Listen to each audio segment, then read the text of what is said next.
Mr. President. Welcome to Canada. Thank you very much. It's a great honor. Happy birthday. A few days short. A little bit. A few days short, but didn't have a chance to see you on the day. Happy birthday to the U.S. military as well, 250th, and this is the 50th birthday, if you will, of the G7. This marks the 50th birthday of the G7, and the G7 is nothing without U.S. leadership, and your personal leadership of the United States.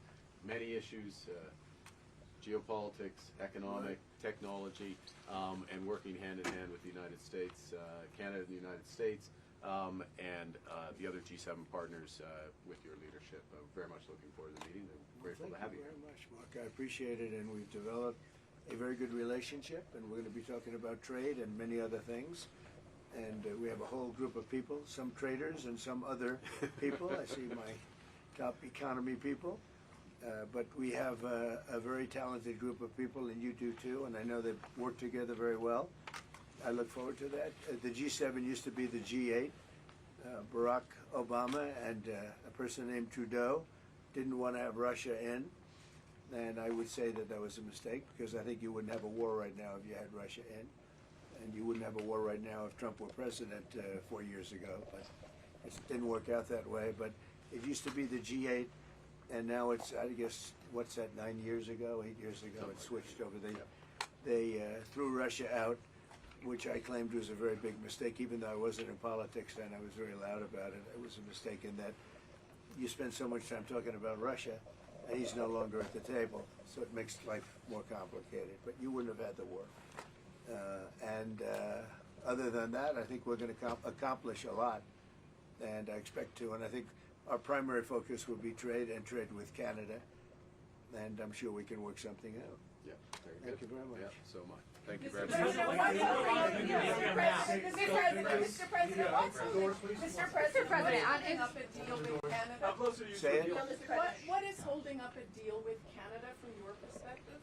It's not so much holding up. I think we have different concepts. I have a tariff concept, and Mark has a different concept, which is something that some people like. But we're going to see if we can get to the bottom of it today. I'm a tariff person. I've always been a tariff. It's simple, it's easy, it's precise, and it just goes very quickly. And I think Mark has a more complex idea, but also very good. So we're going to look at both, and we're going to see what we're going to come out with something, hopefully. Do you think a deal is achievable within days, within weeks? Is there that kind of runway? Yeah, it's achievable. Both parties have to agree. Yeah, sure. Mr. President, have you heard any signals or seen any messages from intermediaries that Iran wishes to de-escalate the conflict? Yeah. What have you heard? What have you heard from the Iranians? They'd like to talk, but they should have done that before. I had 60 days, and they had 60 days, and on the 61st day I said, we don't have a deal. They have to make a deal, and it's painful for both parties, but I'd say Iran is not winning this war, and they should talk, and they should talk immediately before it's too late. And what would you say, in your opinion, what would it take for the U.S. to get involved in this conflict militarily? I don't want to talk about that. As you mentioned Putin, do you think that he should have a seat at the G7 today, that it should be the G8? I'm not saying he should at this point, because too much water's gone over the dam, maybe. But it was a big mistake. Obama didn't want him, and the head of your country, the proud head of your country, didn't want him. This was a big mistake. You wouldn't have that war. You know, you have your enemy at the table. Even I don't even consider him. He wasn't really an enemy at that time. There was no concept. If I were president, this war would have never happened. But likewise, if he were a member of what was called the G8 at that time, it was always the G8. You wouldn't have a war right now. Why not? What material support and what intelligence support are you providing Israel? We've always supported Israel. We have for a long period of time, strongly. And Israel's doing very well right now. Why not have China at the G8? Why not have China here, the biggest economy in the world after the United States? Well, it's not a bad idea. I don't mind that. If somebody wants to suggest China coming in, I think we suggest. But you want to have people that you can talk to. You know, they don't talk. Putin speaks to me. He doesn't speak to anybody else. He doesn't want to talk because he was very insulted when he got thrown out of the G8. as I would be, as you would be, as anybody would be. He was very insulted. And I mean, he was thrown out by Trudeau, who convinced one or two people, along with Obama. He was thrown out, and he's not a happy person about it, I can tell you that. He basically doesn't even speak to the people that throw him out, and I agree with him.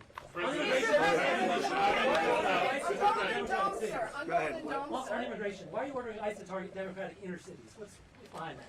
I don't know what you're saying. You did a post last night where you said you want ICE to really target Democratic. Yeah, I want them to focus on the cities, because the cities are where you really have what's called sanctuary cities, and that's where the people are. I look at New York, I look at Chicago. I mean, you got a really bad governor in Chicago and a bad mayor, but the governor's probably the worst in the country, Pritzker. But I look at how that city has been overrun by criminals, and you know, New York and LA, look at LA. LA, those people weren't from LA, they weren't from California, most of those people, many of those people, and yeah, that's the focus. Biden allowed 21 million people to come into our country. Of that, vast numbers of those people were murderers, killers, people from gangs, people from jails. They emptied their jails out into the U.S. Most of those people are in the cities, all blue cities, all Democrat-run cities, and they think they're going to use them to vote. It's not going to happen.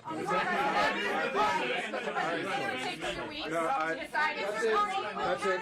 Thank you. If you don't mind, I'm going to exercise my role, if you will, as G7 chair, since we have a few more minutes with the president and his team, and then we actually have to start the meeting to address some of these big issues. So Thank you. Thank you, media. Let's go. Thank you. That's it. That's it. Thank you very much. Out. Go, guys. Out. Thank you. Katie, let's go. Out. They don't want to. Thank you. Okay. Mr. President, are you seriously considering guys are headed out? Let's go. Thank you very much. Okay. Let's go. Here we go.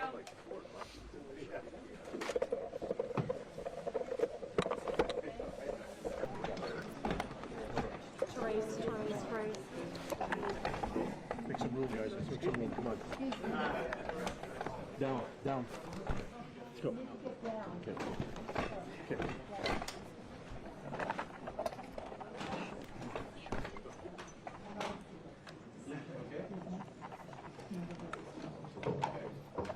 Good morning, everyone.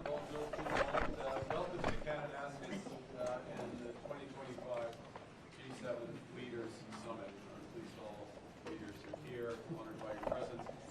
In my home province, Alberta, in the heart of the Canadian Rockies, I note that we are also meeting on Treaty 7 territory. These are the traditional lands of the Blackfoot Confederacy, the Stoney Dakota Nations, and the Tsuut'ina First Nation.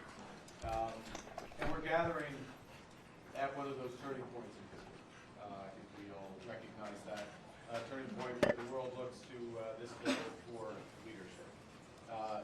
50 years ago in France, a group of leading industrial nations got together in the face of global economic and financial crisis, the end of the international monetary system is known,